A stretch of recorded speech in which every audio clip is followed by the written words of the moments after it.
Hi friends, welcome to our channel. ఈరోజు ఈ వీడియోలో మనం 8th class maths chapter 5 comparing quantities using ప్రపోర్షన్స్లోని ఎక్సర్సైజ్ 5.2 నుండి క్వశ్చన్స్ చూద్దాము. ఒకసారి చూడండి. ఫస్ట్ క్వశ్చన్ ఏమి ఇచ్చాడో, in the year 2012 it was estimated that there were 36.4 crore internet users world wide. In the next 10 years, that number will be increased by 125%. Estimate the number of internet users worldwide in 2022 అన్నాడు. ఇక్కడ 2012లో వచ్చేసి internet use చేసేటువంటి వాళ్ళు ఎస్టిమేటెడ్గా వాళ్ళు అంచనా వేసిన దాని ప్రకారం ఎంతమంది ఉన్నారు, 36.4 crores యూజ్ చేస్తున్నారు అనమాట. అయితే నెక్స్ట్ 10 yearsలో ఆ నెంబర్ అనేది 125% ఇంక్రీజ్ అవుతుందని అన్నాడు. అయితే 125% ఇంక్రీజ్ అయినప్పుడు 2022లో ఎంతమంది వరల్డ్ వైడ్గా ఇంటర్నెట్ని యూజ్ చేస్తారనేది మనల్ని ఫైండ్ అవుట్ చేయమన్నాడు. ఓకేనా? సో ఒకసారి చూడండి ఎలా సాల్వ్ చేయాలనేది. ఫస్ట్ వాళ్ళు ఇచ్చిన డేటా రాద్దాము. ఫస్ట్ వాళ్ళు ఇచ్చింది ఏంటి, internet users in the year 2012లో ఎంతమంది యూజ్ చేస్తున్నారు ఇంటర్నెట్, 36.4 crore యూజ్ చేస్తున్నారు. ఓకేనా? So the number will be increased by next 10 years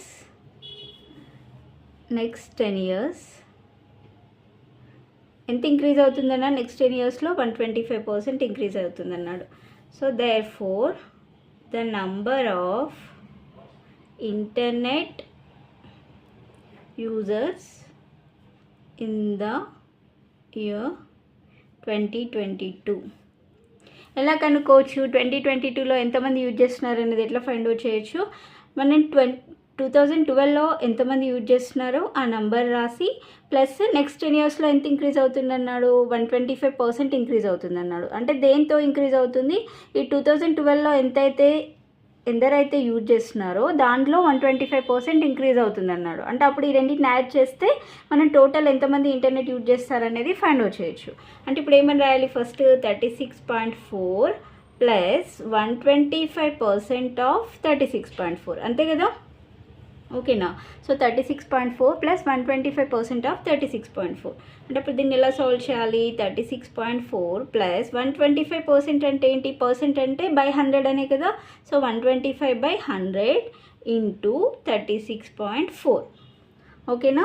so that equal to 36.4 plus ఇక్కడ చూడండి ఏమైనా క్యాన్సిల్ అవుతుందా, 2 5s 10 0, 2 50s 100 కదా. So next 2 18s 0.22s, next again 2 టేబుల్లో క్యాన్సిల్ అవుతుంది కదా.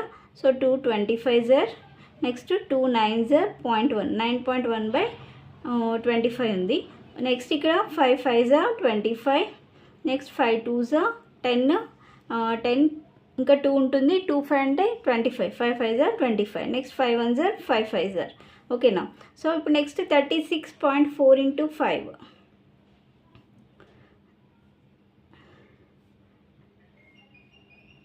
ఒక నిమిషం, ఇక్కడ 2 25s, next 2 9s, 2 9s 2 1s 9.1 వస్తుంది. So 9.1 into 5, 9.1 into 5. So that equal 36.4 plus 9.1ని 5తో మల్టిప్లై చేస్తే ఎంత వస్తుంది, 5 1s 5, 5 9s 45, 45.5 వస్తుంది. సో 36.4 ప్లస్ 45.5 అంటే 5 + 4 9, 6 + 5 అంటే 11 వస్తుంది. ఇక్కడ 1 ఉంటుంది. నెక్స్ట్ 4 + 3 7 + 1 అంటే 8, 81.9 crores. ఓకేనా? సో 2022లో యూజ్ చేసేటువంటి వాళ్ళు ఎంతమంది, 81.9 crores మెంబర్స్ యూజ్ చేస్తారనమాట. సో నెక్స్ట్ సెకండ్ క్వశ్చన్ చూడండి. A owner increases the rent of his house by 5% at the end of each year.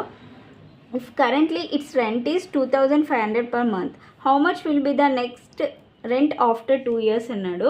So ఒక ఓనర్ రెంట్ ఎంత ఇంక్రీజ్ చేస్తున్నాడు, ఎవ్రీ ఇయర్ రెంట్ అనేది 5% అనేది ఇంక్రీజ్ చేస్తున్నాడు. సో అయితే ఇప్పుడు ఉన్నటువంటి రెంట్ వచ్చేసి ఎంత, 2500 అనేది పర్ మంత్. అయితే so next after 2 years rent అనేది ఎంత ఇంక్రీజ్ అవుతుంది అనేది ఫైండ్ అవుట్ చేయమన్నాడు. ఓకేనా? సో అప్పుడు మనం దీన్ని ఎలా సాల్వ్ చేయాలి, ఫస్ట్ వాళ్ళు ఇచ్చింది రాద్దాము. ఓకేనా? So present present house rent ఎంత ఉంది? 2500 రూపీస్ ఉంది. If the owner increases the rent by ఎంత ఇంక్రీజ్ చేస్తున్నాడు? 5% ఆన్ ఎవ్రీ ఇయర్. ఓకేనా, ఎవ్రీ ఇయర్ ఎంత ఇంక్రీజ్ చేస్తున్నాడు? 5%. సో అప్పుడు then the rent after 2 years ఎంత అవుతుంది? ఆఫ్టర్ 2 years అనేది ఎంత అవుతుంది? సో ప్రజెంట్ హౌస్ రెంట్కి ఎలా సాల్వ్ చేయాలి? ఫస్ట్ ఇక్కడ ప్రజెంట్ హౌస్ రెంట్ ఎంత ఉంది? 2500 ఉంది. సో దీంట్లో 1 ప్లస్ ఎవ్రీ ఇయర్ ఎంత ఇంక్రీజ్ అవుతుంది అన్నాడు? 5% ఇంక్రీజ్ అవుతుంది అన్నాడు. సో మనం ఎన్ని ఇయర్స్కి కనుక్కోవాలి? ఆఫ్టర్ 2 years తర్వాత ఎంత ఇంక్రీజ్ అయింది అనేది ఫైండ్ అవుట్ చేయాలి, అంతే కదా. సో అప్పుడు దీన్ని ఎలా తీసుకుందామంటే ఇది పీ తీసుకుందాం. ఓకేనా, ఇది పీ తీసుకొని ఇది రేట్ ఆఫ్ ఇంట్రెస్ట్ తీసుకుందాం ఆర్. నెక్స్ట్ ఇది వచ్చేసి ఎన్ తీసుకుందాం. ఓకేనా, సో అప్పుడు ఏమవుతుంది? మనకి ఫార్ములా ఉంది కదా, దీంట్లో P of 1 + r/100 whole power n అనే ఫార్ములా ఉంది కదా. A equal to P of 1 + r/100 whole power n. ఇక్కడ పీ ఈక్వల్ టు వచ్చేసి 2500 of 1 + r rate of interest ఎంత? 5/100.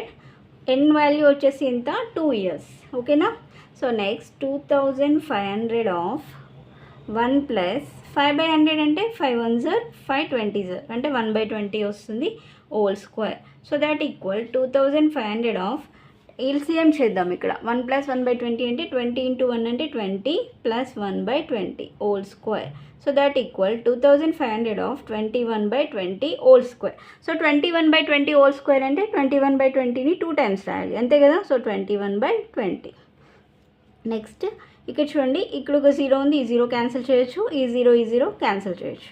సో ఇక్కడ ఇంకేం మిగిలింది? 25 × 21 × 21/2 2s ఎంత? 4.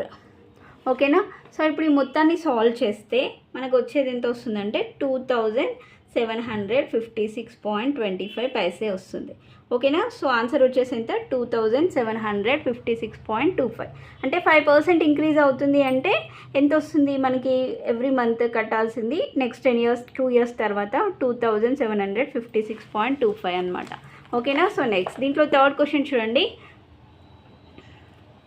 On Monday, the value of a company shares was 7 rupee 50 paisa. So the price increased by 6% on Tuesday, decreased by 1.5% on Wednesday, and decreased by 2% on Thursday.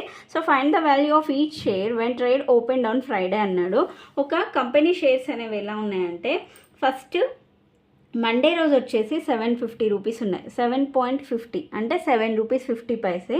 అయితే అది Tuesday నాటికి ఎంత increase అయింది? ఆ ప్రైస్ అనేది 6% increase అయింది. ఓకేనా, so next Wednesday రోజేమో 1.5% అనేది డిక్రీజ్ అయింది. అలానే థర్స్డే రోజు వచ్చేసి 2% అనేది డిక్రీజ్ అయింది.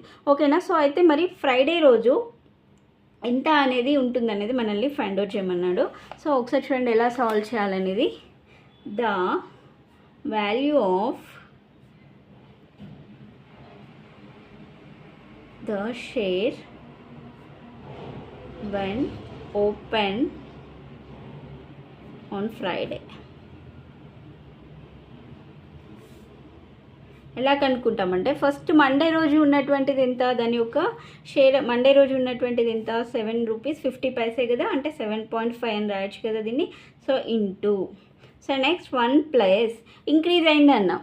ఓకేనా, సో ఇంక్రీజ్ అంటే మనం ప్లస్ తీసుకోవాలి. ఓకేనా, సో 1 + 6/100. 6% మీన్స్ అంటే 6/100 కదా. So 1 + 6/100 into, so next Wednesday రోజు డిక్రీజ్ అయింది. వెనస్డే రోజు ఏమైంది? డిక్రీజ్ అయింది కాబట్టి మైనస్ తీసుకోవాలి. 1 మైనస్ ఎంత డిక్రీజ్ అయింది? 1.5% కాబట్టి 1.5/100 తీసుకోవాలి ఇంటూ, నెక్స్ట్ థర్స్డే వచ్చేసి 2% డిక్రీజ్ అయింది మళ్ళీ, అంటే 1 మైనస్ 2/100. ఓకేనా, సో ఈ అన్నిటినీ కూడా మనం మల్టిప్లై చేస్తే ఆన్సర్ అనేది వచ్చేస్తుంది. ఓకేనా, సో 7.5 ఇంటూ ఫస్ట్ 1 + 6/100 ఎల్సిఎం తీసుకుందాము. సో 100 1 × 100 అంటే 100, 100 + 6 అంటే 106, 106/100 వస్తుంది ఇంటూ, ఇది వచ్చేసి 100 మైనస్ 1.5/100 ఇంటూ 100 మైనస్ 2/100. ఓకేనా, సో నెక్స్ట్ 7.5 ఇంటూ 106/100 ఇంటూ 100లో నుండి 1.5ని మైనస్ చేస్తే ఎంత వస్తుంది? 98.5 కదా. సో 98.5 ఇంటూ 100 ఇంటూ 100 మైనస్ 2 అంటే 98. సో 98/100. ఓకేనా. సో ఏమైనా క్యాన్సిల్ అవుతాయి అనేది ఇక్కడే చూసుకుందాం. సో ఇక్కడ 2 4 జర్ 8 1 ఉంటుంది. 1 8 అంటే 18. 2 9 జర్ 18. 2 50 జర్ 100 వస్తుంది. సో నెక్స్ట్ ఇంకా ఇక్కడ 2 5 జర్ 2 3 జర్ 250 జర్. ఓకేనా. సో నెక్స్ట్ ఇక్కడ 5 టేబుల్లో క్యాన్సిల్ అవుతుంది కదా. సో 5 10 జర్ 50. 5 1 జర్ 5 4 ఉంటుంది. 4 8 అంటే 48. 48 అంటే 5 9 జర్ 45. 45 అంటే ఎంత ఉంటుంది? 3 ఉంటుంది. 3 5 అంటే 35. 5 7 జర్ 35 వస్తుంది ఇక్కడ. ఓకేనా. సో ఇంకా ఇక్కడ 5 2 జర్ 10. నెక్స్ట్ ఇక్కడ 5 1 జర్ 5 2 ఉంటుంది. 5 5 జర్ అంటే 1.5 వస్తుంది.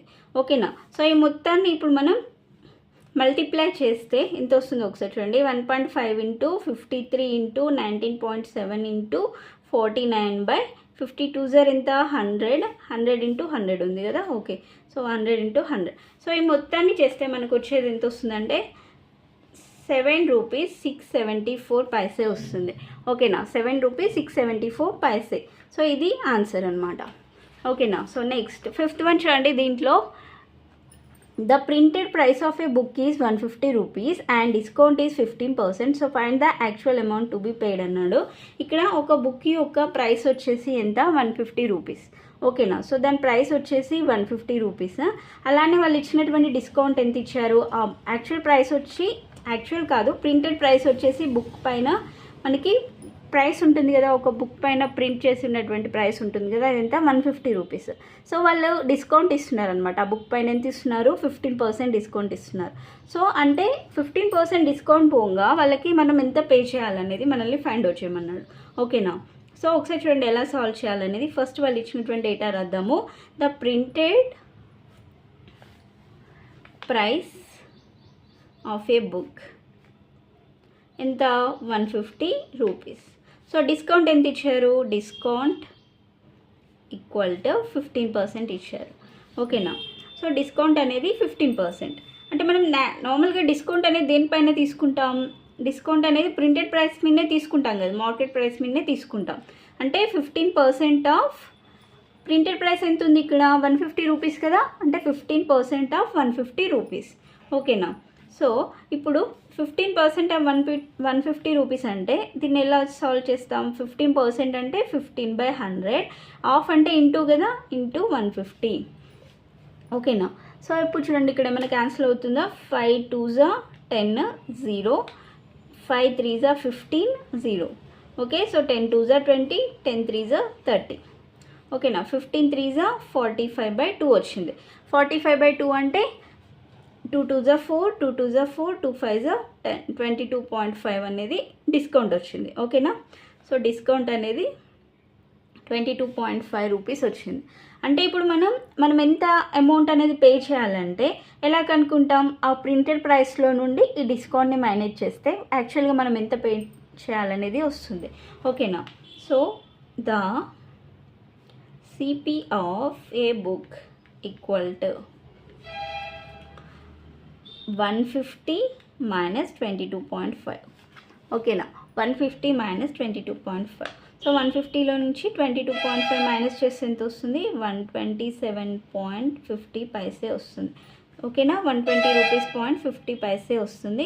సో ఇది మనం యాక్చువల్గా అమౌంట్ పే చేయాల్సిందనమాట.